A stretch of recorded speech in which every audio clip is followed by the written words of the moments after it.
Hello everyone, it's Matt here from PCGamesN, and I'm joined by Beardy Blizzard Boy Ben Barrett. You nailed it. I nailed it. Nailed Got it all out. My entire actual name. Yeah, well, as we established, it's on your passport. It So. is. And anyway, there's I hear there's a storm brewing with some heroes in them. Yes, yeah. Yeah. So there's huge changes coming to Heroes of the Storm. And what are these changes, Ben? Well, so essentially, they've called it Heroes 2.0. It's probably the biggest update the game's ever had. And essentially, they're adding loot boxes. Okay. So if you played Overwatch, which I'm assuming few of you have, particularly if you're watching our YouTube channel, they'll be very familiar. They're also tying all of this into like a big new progression system and loads of new cosmetics. So let's start with kind of the basics of the progression system.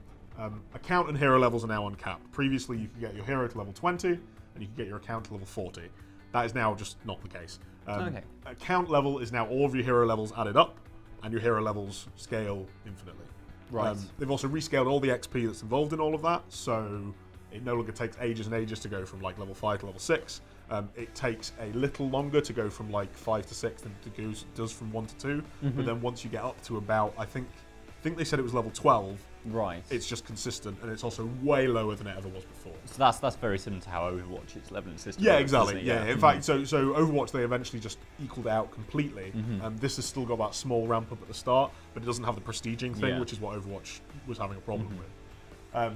There are now also loads of more cosmetic items that they've added. We'll go over all of these, but this is basically so they can fill out the loot boxes with stuff that isn't just skins. There's 2 new currencies in the game. Okay. One of them is gems. This is like to obfuscate real money, so you no longer buy stuff with real money using your Battle.net balance. Right. You buy gems, which can then be spent on stuff.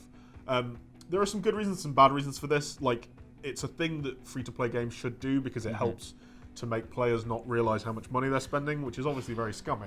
And it's not something that, Blizzard are like, this is why we're doing it. Capitalism. Yeah, exactly, yeah. But it's got some benefits as well. It means that they can do, like, deals. So if you buy X gems, you get a certain percentage off.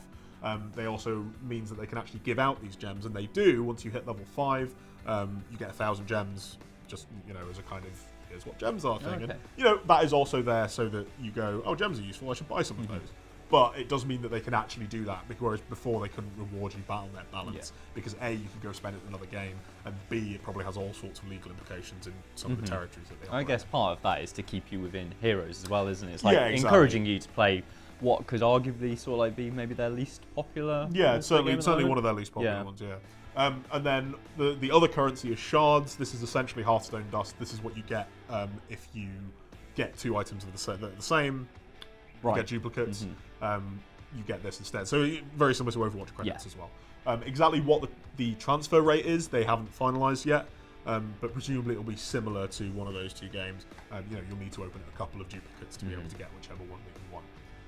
The point of all this, as they put it, is frequent, meaningful, and rewarding progression. Oh, I love that. It's what I'm looking for in any video game. That's the plan. So basically, you're meant to get level ups fairly frequently. They want you to be happy about those level ups and get these loot boxes, and then keep playing the game and feel like you're being rewarded for playing it, rather than kind of maxing characters out quite quickly, maxing your account out, and then playing just because you enjoy the game and just because you want to get higher up the rank bits. Right. So now we know that there are loot chests in the game. I want to know, what am I going to get in a loot chest when one drops down and I open it? What goodies are in it, Ben? And how often am I going to get them? And I've been playing Heroes for a while. Let's say, how many am I going to get? Are they going to be a legacy system or? So there is rewards based on your previous account level. You're not so your new account level. Say you've got like every character at 5, which some people do. You'd have to be pretty hardcore to have that. You're going to be account level like 320 plus. You're not going to get 320 loot boxes when you start. No. If you want to know exactly why, we spoke to one of the producers, and there's quotes about that on the website. But they have got like certain kind of levels. So if your account is a certain kind of amount of time on it, and you've got a certain current account level, you will get, I think it's 70 loot boxes is the max, and that'll kind of scale down as you go through at certain levels. So, partly, basically, it's because they don't want people to start the system and have 1,000 loot boxes to open, and A, spend all that time doing that, and B, then the system is useless for them until they expand it. As far as getting loot boxes afterwards, it's extremely similar to the Overwatch system. Every time you level up, you get a loot box. You still get the gold and the portrait rewards that you used to get in the old game, but they've basically untied everything else. So gold is now only for heroes. and so you don't spend it on like master skins and that sort of thing, and those come out of loot boxes themselves. Okay. The loot boxes each contain 4 items. The main difference is not every single loot box has a minimum rarity in it, so it can be 4 common items, and in Matt's case, it will always be 4 common items, except they have these leveling milestones. So this is kind of the major difference from the Overwatch system, where so you can have 4 commons in your average loot box. It can also have 4 legendaries if you're super lucky. But at every 5 player levels, so say you play to level 2 on one character and level 3 on another character, you get your player level up to 5. Okay. You will get a loot box that definitely has a rarity. Oh, amazing. So you do that every 5 levels. At player level 25, you'll get a loot box that always has an epic in it. So that's actually a lot better, and that's something I'd like to see move over to Overwatch, and maybe we'll talk about that in a future video of some kind. And then separately to all of that, every 10 hero levels, so say you play just 10 levels of Stitches, is the example they were using at the event we went to, that loot box will have at least 1 item for that hero. Okay. So if you really want items for your favorite character, you can just play that hero and you will get items as you level up. And like we said, there's no limits on that anymore, and it also doesn't take hours and hours to level up like it used to. So that should mean that if you want items for a character, you can get them without even having to spend any money. Exactly how long it will take to level up, obviously they're still doing the math on that. It sounds like it's going to be a little longer than it takes to level up in Overwatch, maybe roughly twice as long. Because at the moment it's currently about once every hour. If you're playing kind of regular games and you're winning and losing as much as you do, and you're getting a gold medal or a silver medal each game. In this, it should be a little longer than that, but not massively so. Yeah. So, I've got a loot box. Yeah. I've opened it. Yeah. I'm picking my stuff out. There's obviously the amount of items in it, but what actually are these items? Because I'm obviously used to playing so much Overwatch, and I know exactly that I'm going to get skins or sprays, something like that. What things are we going to find in a Heroes of the Storm box? Again, it's quite similar. So everything that's currently in the game can now be in a loot box. So you can get heroes in loot boxes. This is kind of their thing, where they haven't made every hero free, which is something I was expecting them to do, or they haven't made like a 30 quid and you get all the heroes thing. But they have made it so they're available in loot boxes, so it should be a little easier to get all the heroes in the game. Skins are also in there, mounts are in there. Skin and mount tints are now their individual skins. If you already own these skins or mounts, you're going to get all of that when the patch hits. But it means that if you want to get all the tints, or if you want a specific tint, that will now drop on its own. Or presumably, you can buy it on its own if you want to. There's also a new skin that's only going to be available in loot boxes. That's a Primeval Diablo. Looks like Diablo from Diablo 3 as opposed to Diablo from Diablo 1. Looks really sweet. Very, very nice. New stuff. Okay, so just going to run down these. There's emoji packs for every single hero in the game. Emojis. So, if you really like playing Asmodan, you can equip the Asmodan emoji pack, and then when you make a little smiley face, it'll pop up as Asmodan's. There's also announcers, so this will change the voiceover on, when you die, it'll be one of the other characters, one of them is Brightwing, for example, taking the piss out of you in a stupid high voice. I don't think they're going to have one of those for every single character, but obviously they could make them in the future if they wanted to.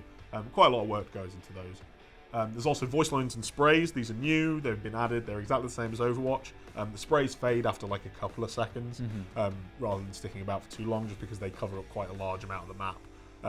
And then voice lines you can just activate using a wheel, as you would in Overwatch. Finally, there's banners. These go onto objectives when they're captured. So say you take a tower, your banner comes down after you kill it, and it's just kind of a haha, I took your tower, and it's got like a nice custom image on it and that sort of thing. Nice. So that's all the new stuff. Obviously, a lot of this stuff is to fill out kind of the common and uncommon tiers, because the skins and the mounts are all going to be a little higher up. Yeah. But I couldn't get any specifics out of the producer Tony Sue when I spoke to him. But I think it's also going to be kind of distributed, so it's not like every voice line is a common or every skin is a rare. I think it kind of depends on individuals. We saw a legendary skin when they were giving us an example of opening a box. I expect, much like Overwatch, some of the skins are different rarities based on their complexity and what their price would have been in the old system. The loot chests can also be re-rolled with gold. So, gold is now only spent on heroes. If you already own all the heroes, that would mean that gold isn't useful anymore. They're not going to add like cosmetic stuff that you buy with gold. If they were going to add any of that stuff, they would now just roll it into the loot chest system. Right? So the thing you do with gold, if you own all the heroes, or you own all the heroes you want, or if you just want to do something with your gold, is you can re-roll the loot boxes. You can do this 3 times per loot box. Okay. And if you re-roll it, the ones that you had go away. You don't keep that and get to open a new chest. it is all gone, and then you get this new thing, and there's going to be a big pop-up that says, by the way, Yeah. don't do this if you want any of that stuff. It also gets more expensive each time you do it to an individual loot box, but that resets. Right. So I get a loot box, I reroll it twice. The next loot box I get isn't on the third, increment. It's just set back to 0. What's important about that is the loot boxes will keep their special properties. So say it's that level 25 epic loot box, and I get an epic that I either already have or I don't want for whatever other reason. I can spend a little bit of gold and re-roll that, and it will still definitely have an epic in it. Yeah. That's particularly important when talking about the hero loot boxes that guarantee an item for a hero, right? There's also going to be anti-RNG in that system, as you can expect. So, like how if you open a certain number of Overwatch loot boxes, we've tried to do the math on this, it's quite challenging. You will always get a legendary after a certain amount of time. Hearthstone packs, it's much more easy to calculate, and it's roughly 30 in that. Exactly what the numbers are, again, A, they're probably tuning it, and B, they really don't like to talk about this stuff super openly. They just want to say, yes, it's in there, and if you open 70 loot boxes, you're not going to get nothing but commons, unless you're Matt Purslow. Finally, to contain all of this new stuff, they have a new collection frame and a whole new system for sorting that stuff out. They've also got hero loadouts, so you can say, oh, okay, so I have my Azmodan loadout that uses all of the dunk-based stuff and then dunk skin and has some voice lines I've picked specifically for that and has a basketball for his banner and all the rest of it. And you can save that, so you can switch between that and maybe one that's more based around his original lore and stuff, if you want to. Yeah. I expect most people have, I prefer this one and I only really play that one. But if you do like to have different versions, you actually can. Particularly, if you like different builds and that sort of thing, and you like to play in different ways. So that is pretty much everything in the loot boxes. So that seems to be kind of like the main sort of push the thrust of for, it all, for just some small changes. But I mean, kind of like it's obviously a big change for Blizzard, and I was just wondering, are they packaging this with anything else? Is there anything new coming to Heroes as well as these? Yes, there is. So there's also a new hero on the way. She's called Cassia. She's Diablo 2's Amazon. This is kind of the Javazon build is what it's called. So it's where you use a javelin and a shield and you move around quite a lot, and it's quite focused around lightning. People who've played Diablo 2 will find it quite recognizable. If you haven't played Diablo 2, I've played a little bit, but I've never played this build. It still kind of just works. She's a ranged assassin. She does, decent kind of damage just by right-clicking on people. She's based around this idea of stutter stepping, because every time she's moving, she gets this self buff that gives her some armor. And whenever she stops moving, that goes away quite quickly, but it is still there for a bit. So you're meant to move, shoot, move, shoot, move, shoot, and then you're quite immune to damage. There's stuff that kind of buffs that, gives you a self heal while you're doing that, or something like that.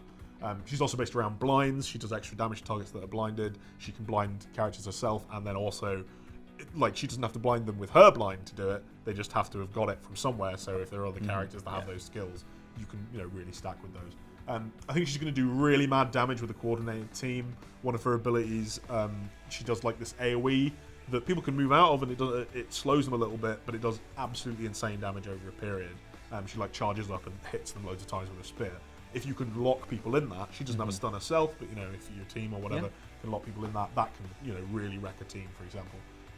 But according to Matt Cooper, who's the balance designer on the game, she just works quite well, just kind of slotting into anything, because she can just right-click on people and get them down. If you want to see all of her abilities, all her talents, all that sort of stuff, we've got a big post on the website all about her. We wanted to really dive into the loot system in this video. So, excellent. And obviously, now we know what it's all about. When can we actually play this, Ben? So it's going to hit beta very, very soon. I think it's meant to be today. It's definitely certainly meant to be this week. So, watch out for it via the Battle.net client, the Blizzard app, as it were. Now, definitely going to stop calling it Battle.net. And then it should go live. I mean, it depends, right? It depends on exactly how much work they need to do with it, but it seems like it's kind of planned for next month. It's going to be like a big April update type deal. It's fairly soon then. Yes, soon. Excellent. Well, if you enjoyed listening to us rambling on about Heroes of the Storm 2.0, give us a like. You can also subscribe by pressing a button down here. And as Ben says, there's plenty more that you can read about this new stuff. Oh, God. So much more, so many words, as many words as you could possibly want. We've got the best words. That's definitely the best words. The best words, and they're on PCGamesN.com. And until next time, take care.